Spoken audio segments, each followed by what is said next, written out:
Arestado ang 7 kalalakihan matapos mang-hold up ng isang bus sa lungsod ng Quezon kagabi. Ang detalye mula sa ating kasamang si Julius Disamburon. Julius, balitaan mo kami tungkol dito. Muli magandang hapon. Ito Sandro, kapapasok lang na balita. Iniharap din ngayon kay QCPD Director Police Senior Superintendent Richard Albano ang 7 sa mga hold-upper ng bus sa Quezon City kagabi.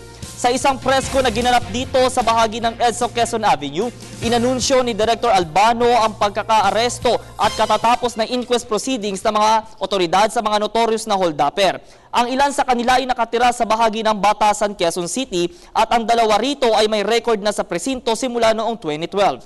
Pinangalanan naman ni Director Albano na ang 7 ay kabilang sa Ayon naman sa ulat ng Police Station 2 sa pangunguna ni Police Superintendent Pedro Sanchez na sumakay ang mga suspect sa isang Nicholas Albert Transport Bus biyaheng northbound ng EDSA at pagdating sa bahagi ng isang mall sa Quezon Avenue, saka nagdeklara ang mga suspect ng hold-up.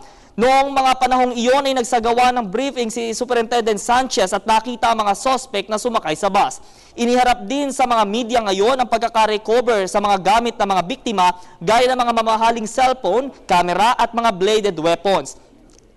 Sandro, kaya't bahagya namang nagsikip ang daloy ng mga sasakyan sa bahagi ng EDSA Quezon Avenue nang mismong si Director Albano ang pumanik sa bus.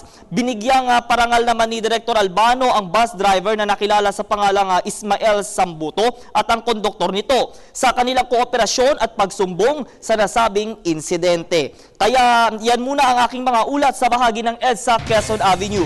Para sa Telebisyon ng Bayan, Julius D.